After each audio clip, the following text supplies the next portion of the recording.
UP और उत्तराखंड की खबरों के लिए एबीपी गंगा को सब्सक्राइब करें और बेल आइकन दबाएं। और अब आगे बढ़ते हैं। यूपी में ठंड की दस्तक से लोगों को गर्मी से राहत तो मिल गई, लेकिन फुटपाथ पर रहने वाले गरीबों की मुश्किलें बढ़ गईं। ऐसे में सीएम योगी ने ठंड से गरीबों को बचाने के लिए अधिकारियों को कुछ जरूरी दिशा निर्देश जारी किए।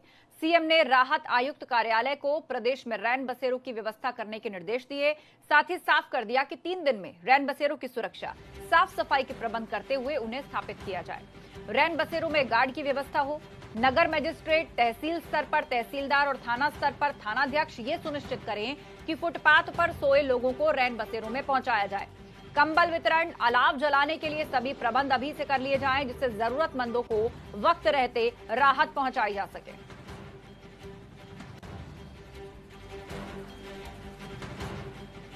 तो सीएम योगी ने रैन बसेरों को लेकर सख्त आदेश दे दिए हैं और साफ कह दिया है कि इससे पहले वो नौबत आए कड़कड़ाती ठंड की, उससे पहले ही रैन बसेरों में इंतजाम चाक चौबंद कर लिए जाएं।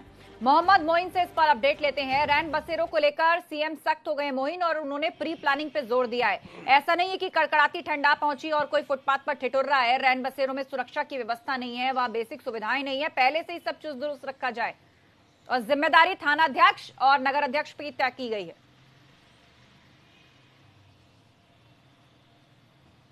जी बिल्कुल, ठंड ने दस्तक दे दी है और अभी भी हम देखते हैं कि पूरे उत्तर प्रदेश में तमाम जगहों पर खुले आसमान के नीचे बहुत बड़ी संख्या में लोग सोते हैं, जिसकी वजह से उन्हें तमाम बीमारियों का सामना करना पड़ता है। साथ ही साथ कोरोना की महामारी अलग से है, इसीलिए खुद मुख्यमंत्री योगी आदित्यनाथ को इस बार दखल देना पड़ा। अगर हम संगम नगरी प्रयागराज की बात करें तो यह स्थायी रैन बसेरों की संख्या बहुत सीमित है, 3-4 ही हैं। हालांकि उनमें सुविधाएं बहुत अच्छी हैं, इंतजाम बहुत अच्छे हैं। हर साल नगर निगम शहरी इलाके में 20 से 25 अस्थायी रैन बसेरे बनाता है।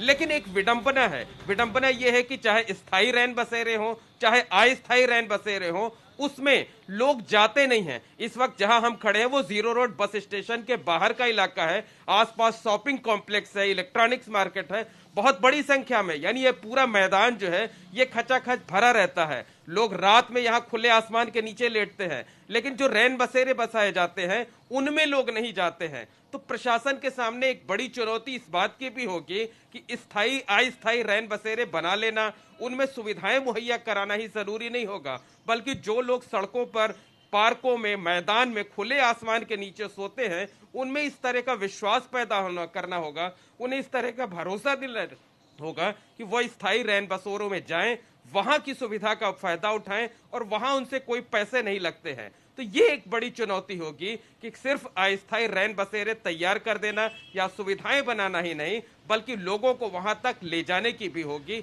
अब देखना यह होगा कि इस बार खुद मुख्यमंत्री योगी आदित्यनाथ ने पहल की है तो इस बार सरकारी अमला किस तरह से सिर्फ कागजों पर काम करता है या वाकई जो लोग बाहर सड़कों पर लेटे रहते हैं, खुले आसमान के नीचे रहते हैं, उनको रैन बसेरों तक ले जाने के भी कोई पुख्ता इंतजाम करता है, उनकी काउंसलिंग करता है, उनकी मदद करता है।